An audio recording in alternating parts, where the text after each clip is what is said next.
सभी को नमस्कार, प्रणाम। हम कुछ योग के बारे में जो जानते हैं वो आपको बताएंगे। योग यानी मिलना या जुड़ना।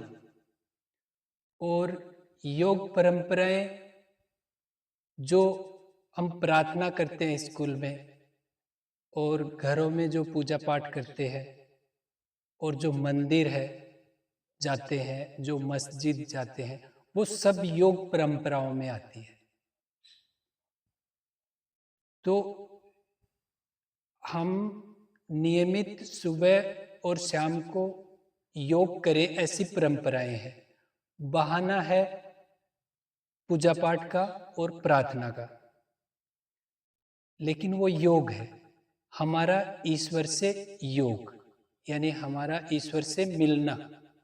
उसके लिए परंपराएं बनाई है और इसलिए बनाई है कि हम ईश्वर से नियमित मिलते रहेंगे तो हम कभी भी बीमार नहीं होंगे, कभी कमजोर नहीं होंगे और हमेशा सफल रहेंगे सभी कार्यों में। तो ईश्वर एक एनर्जी है, ऊर्जा है, विश्व चेतना है, जो हम सभी में होती है और पेड़ में भी होती है, पशु में भी होती है, पक्षी में भी होती है। वो एक सजीव जीवन और एक शक्ति है और उस शक्ति के अंश ही सभी है, यानी हम भी वही शक्ति है, लेकिन थोड़ी है। हम खाली अपने शरीर का संचालन करते हैं और ईश्वर सभी शरीरों का संचालन करते हैं। यानी जो ईश्वर है वही हम हैं, लेकिन वो बहुत है और हम थोड़े से हैं। इसलिए हमें अंश कहा गया है, ईश्वर का अंश। यानी वो परमात्मा है ईश्वर, तो हम आत्मा है। और ऐसा भी कहा गया है कि जीवन के दो आधार होते हैं। जैसे दो पैर होते हैं, वैसे ही साइकिल के दो पहिए होते हैं, वैसे ही मनुष्य जीवन के दो आधार हैं, एक हम, एक हमारा। यानी हम ईश्वर के अंश आत्मा और एक हमारा यानी शरीर। तो ये दोनों जीवन के आधार बताए गए हैं। तो हम भी स्वस्थ रहें तो शरीर को स्वस्थ रख पाएंगे, हम सफल रहेंगे तो शरीर को भी सफल रख पाएंगे। अब ये योग इसी के लिए है कि हम स्वस्थ रहें और जीवन में सफल रहें, इसलिए योग है। तो वो योग अनुभव है, एक मतलब कि अनुभव होगा, वो शरीर की कोई भी क्रिया नहीं है। जिस समय हम योग करते हैं उस समय शरीर को कोई भी कार्य नहीं करना होता है, क्योंकि शरीर के अंदर जो हम है वो इस योग करता है। उस समय शरीर का कोई उपयोग नहीं है। शरीर हमें मंदिर तक पहुंचाने का एक साधन बताया गया है हमारे शास्त्रों में। और जैसे ही हम मंदिर पहुंचते हैं फिर शरीर को रिलैक्स छोड़ देते हैं, तो ही मन के अंदर जा पाते हैं। मंदिर यानी एक मन के अंदर जाना, और वैसे एक नियमित अगर हम वहां मन के अंदर जाते हैं तो उस जगह को भी मंदिर कहते हैं। कि मंदिर में जाके हम अपने मन के अंदर चले जाते हैं, यानी ईश्वर से मिलते हैं। दूसरा है ये सब योग पूरा भाव का है, हमारे मन का जो भाव होता है ना, वो उस भाव का है। और एक आदर का होता, आदर से ही योग होता है।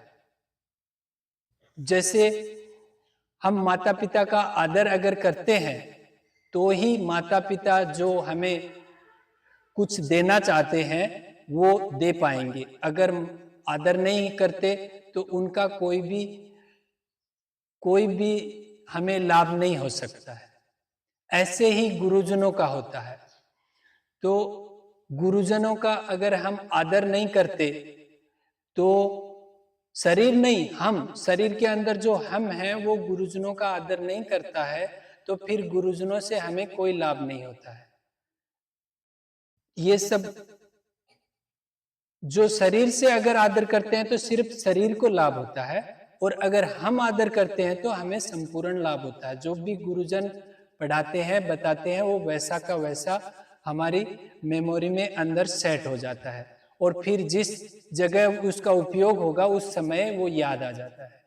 जैसे आज कोई भी गुरुजन कोई भी क्वेश्चन का आंसर समझाया हमें, तो वो अगर परीक्षा में आएगा तो उस समय हमें याद आ जाएगा वो आंसर, तो हम लिख पाएंगे एकदम फुर्ती से। तो पूरा आदर का होता है। आदर सिर्फ योग से आता है। हम शरीर से कितना भी कोशिश करते हैं आदर करने की, लेकिन वो नहीं आ पाता है, क्योंकि वो शरीर को ही लाभ देता है। तो शरीर का आदर शरीर को काम आता है। तो ये जो दूसरा आधार है शरीर के अंदर, हम उसको आदर करना होता है। तो वो सिर्फ ईश्वर से मिलते रहेगा तो ही आदर आएगा सभी के प्रति। तो वो जो ईश्वर है उसको देवत्व भी कहा गया है। वो एक भलाई का भाव है। जैसे हमारे गुरुजनों में होता है, वैसे ही माता पिता में भी होता है। वो हमेशा हमें हमारी भलाई चाहते हैं। गुरुजन भी हमेशा भलाई चाहते हैं। तो वो जो भलाई का भाव है उसको देवत्व कहा गया है। इसलिए माता पिता को देवता कहा गया है और गुरुजनों को भी देवी देवता कहा गया है। और एक ईश्वर यानी विश्व चेतना, मतलब कण कण में है जो, और उससे मिलने की परंपरा यानी योग हमारे अंदर, जो हम ईश्वर के अंश होते हैं सजीव, उससे मिलना ही ईश्वर से मिलना है। ईश्वर और हम एक ही हैं, कोई अंतर नहीं है।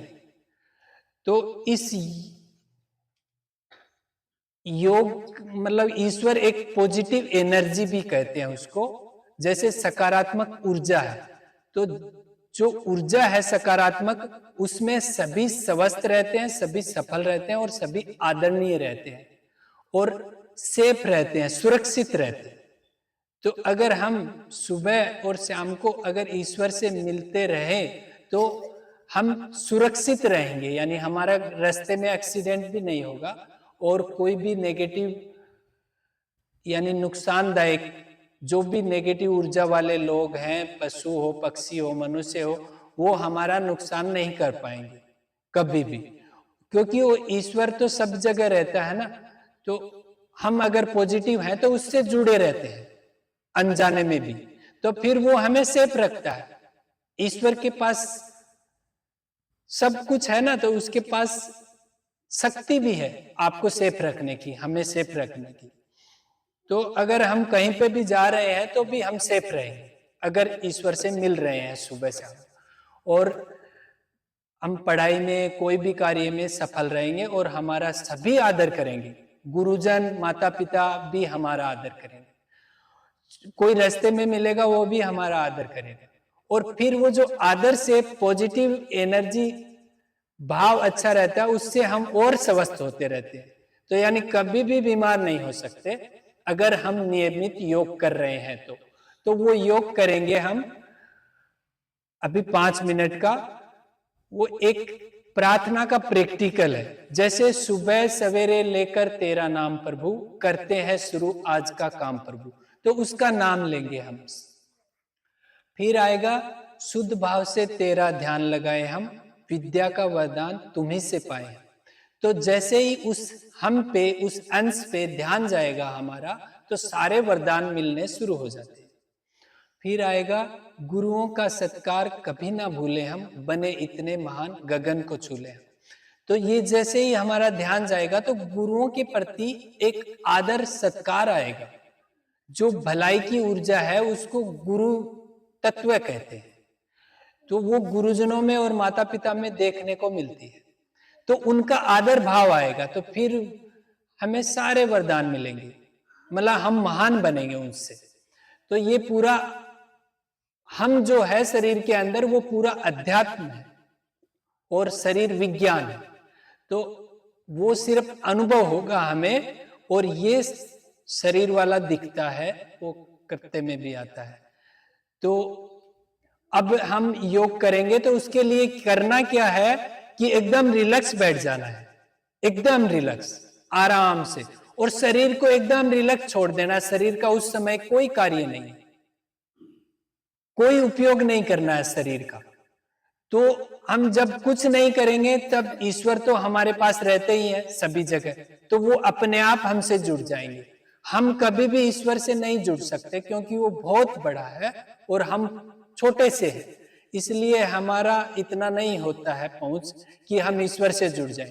तो हम जिस समय कुछ नहीं करेंगे उस समय ईश्वर हमसे जुड़ जाएंगे, मिल जाएंगे। तो फिर जो हमें चाहिए वो दे देंगे, जो चाहिए वो, सफलता चाहिए किसी को स्वास्थ्य चाहिए, किसी को आदर चाहिए, किसी को क्या चाहिए, जिसको जो चाहिए वो उसी अनुपात में दे देंगे, क्योंकि उनको बताने की भी जरूरी नहीं है कि हमें क्या चाहिए, वो सब जानते हैं। तो हम सभी योग करेंगे, आराम से बैठ जाएं, रिलैक्स, कुछ नहीं करना योग होगा। इसमें सिर्फ सुनेंगे, सुनने से मन में एक भाव आएगा, उस भाव से योग होगा। तो सिर्फ सुनेंगे, सभी आंखें बंद कर लेंगे। अभी बहन जी आप